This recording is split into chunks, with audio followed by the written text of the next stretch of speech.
All right, Class 10 students, let's talk. You want to know how to absolutely ace science this year?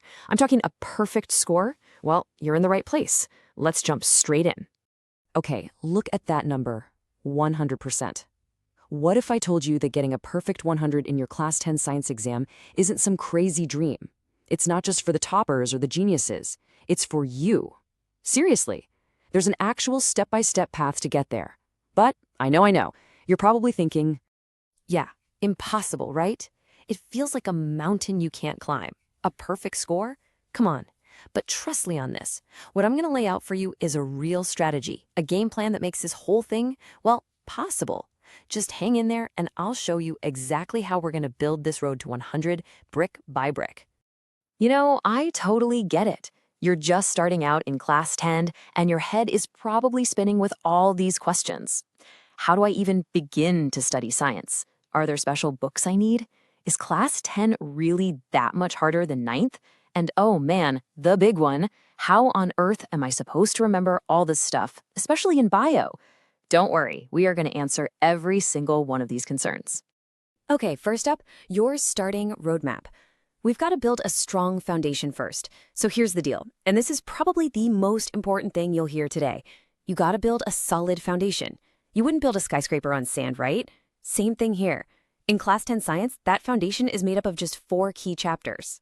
And here they are, your 4 non-negotiable foundational chapters. In chemistry, it's chemical reactions and equations. This is literally the language of all chemistry you're going to learn. In biology, it's life processes, the absolute core of how everything works. And for physics, you've got light and electricity. These two introduce ideas that will pop up again and again. Seriously, if you nail these 4 chapters right at the beginning, I promise you, everything else will just click. So how do you actually master them? Simple. You use this 4-step learning cycle for every single chapter.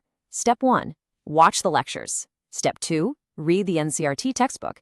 Step 3, and listen up, this part is non-negotiable. You have to create your own notes, not your friend's notes, not downloaded notes, your notes.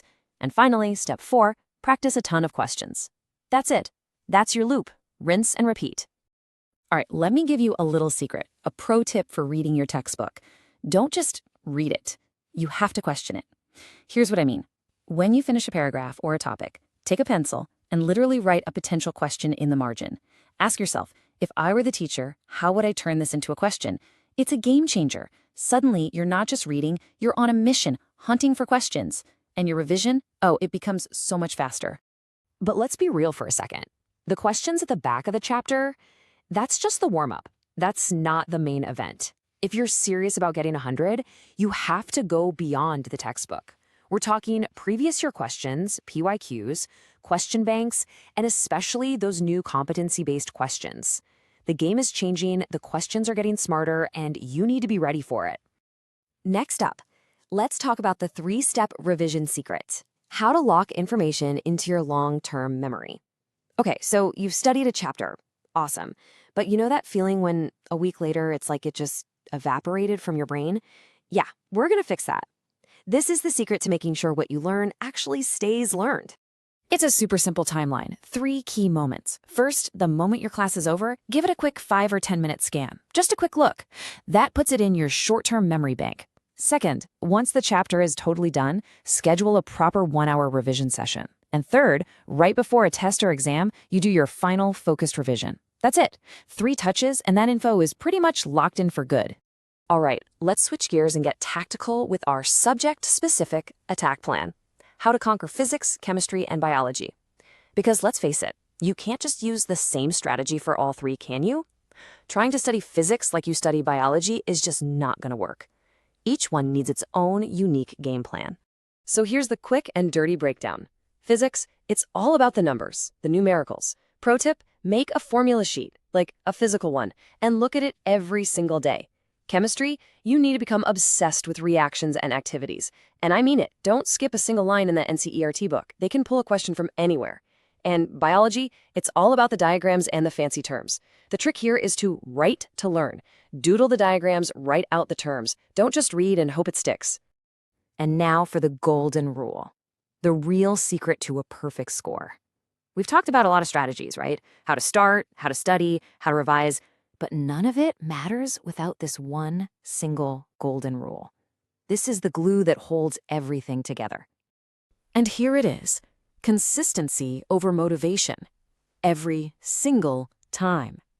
Look, getting super motivated and pulling a 5-hour study session once a month is fine, but it's like trying to get in shape by going to the gym for 5 hours once. It doesn't work. What does work? Studying for just 1 hour, maybe 2, but doing it every single day. That slow, steady, daily grind, that's what builds champions. That's unstoppable. I want you to say this to yourself, and I want you to believe it. Class 10th will be the best class of my life. Because if you actually stick to this plan, if you choose consistency, then I promise you, Class 10 isn't just something you'll get through. It'll be the year you look back on as your most confident, successful, and maybe even your most fun year in school yet. You got this. So, that's it. The whole game plan is laid out right in front of you.